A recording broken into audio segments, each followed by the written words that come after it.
Today I will attempt to persuade you to consider the negative effects of breed-specific legislation. Breed-specific legislation, according to AmericanHumane.org, is the banning or restriction of specific breeds of dogs considered dangerous breeds, such as pit bulls, Rottweilers, and German Shepherds.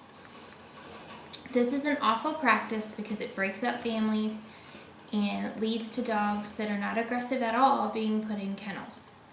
There are three major points that I would like to point out about breed-specific legislation. Breed-specific legislation has proven to be not cost-effective whatsoever. One county in Maryland, Prince George County, spent more than $560,000 in 1 year maintaining pit bulls. The figure did not cover payroll, utilities, or any cross-agency cost in that figure. The fees that the owners of these pit bulls that were seized, they were required to pay, did not even cover more than $35,000 of that amount. HumaneSociety.org says that BSL is costly to enforce and it only harms families, dogs, and communities. The amount of money that is spent on this law to ban these dogs could be spent in so many different aspects of life. Think about homeless people, homeless children, schools, education. $560,000 could have been put to one of those uses. The second biggest issue with breed-specific legislation is misidentification of breeds.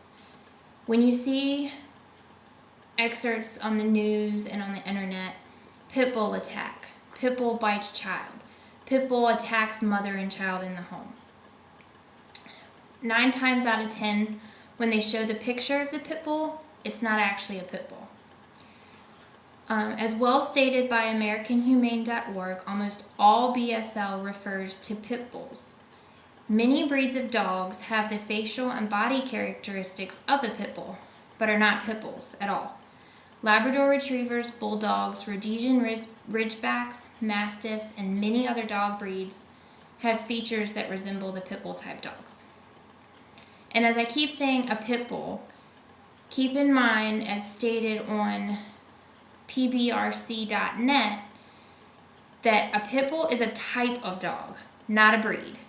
Pit bull is not a registered breed or recognized by any of the societies like American Kennel Club.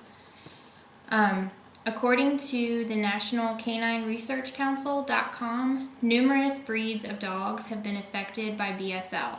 And it's not only in the United States. Italy alone had 17 banned breeds.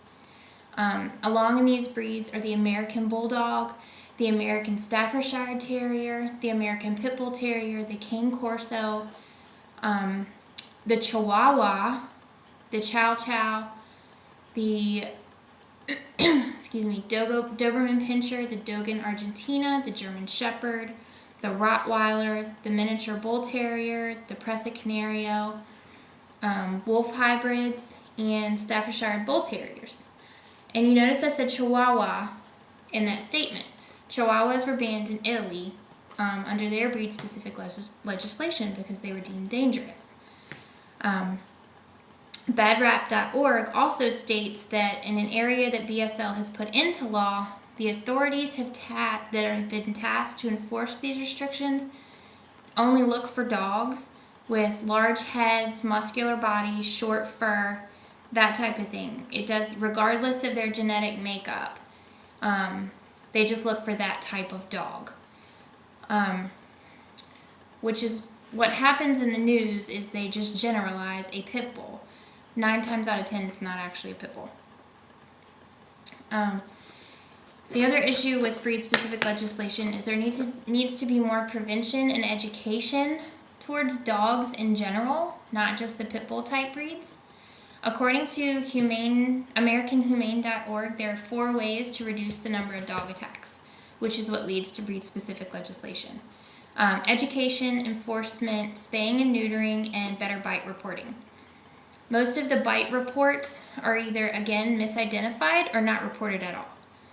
So, bite reporting needs to get better. Also on AmericanHumane.org, 24% of fatal dog attacks involved loose dogs that were off their owner's property, and chained dogs are 2.8 times more likely to bite. This is why it's important to raise a dog right, and you have to follow leash laws. Breed-specific legislation is not the way to go to prevent dog bites. Education and laws punishing those who violate the leash laws and dog fighting laws is a better way to go. According to humanesociety.org, professional animal experts such as the American Veterinary Medical Association have found that no breed is more dangerous than another. This means that a pit bull is no more dangerous than a lab. Both can bite, both can be unpredictable. It's a dog. Dogs were once wild beings. It's a dog. PBRC.net states that when breeds are singled out as dangerous or vicious, responsibility is removed from the dog owner, which is where it belongs. Irresponsible owners are also less likely to follow the law, and as a result, everyone has to suffer. When breed-specific legislation is passed, law-abiding citizens, like my family and many of my friends, which you can see on this poster and on this poster, we all have these dogs that have been affected. Law-abiding citizens like us would have to give up our dog because we don't want to break the law. The people that continue to use this dog breed in the wrong way, like the German Shepherds and the Pit Bulls and the Rottweilers, they're going to use the dog anyway. So the only ones really being punished with breed-specific legislation is the law-abiding citizens. According to globalanimal.org, even President Obama does not support breed-specific legislation. He voiced his opinion last year after they got his second dog. He said, "We don't support breed-specific legislation. Research shows that bans on certain types of dogs are largely ineffective and often a waste of public resources." And as I've stated in my project before, he is completely correct. It's extremely costly and ineffective because it hasn't been proven to help reduce the number of dog attacks. So as you can see on this poster here, there are 25 dogs on this poster, and one of them is a pit bull. And out of all the people that I've asked for this project, not one person could actually pick the pit bull off of this poster. I have a pit bull. I've owned pit bulls my entire adult life. Most of my friends, as you can see, own pit bulls or an aggressive type breed of dog. Now that you've been informed of some of the facts regarding breed-specific legislation, hopefully you'll be persuaded to join the rally to protect these dogs. Breed-specific legislation is losing ground in some states due to the overwhelming opposition and proof that it's not effective. Virginia is one of the states that has actually made it illegal to ban a dog solely based on breed. And this is my girl, and that's my speech. Hopefully you've been a little persuaded.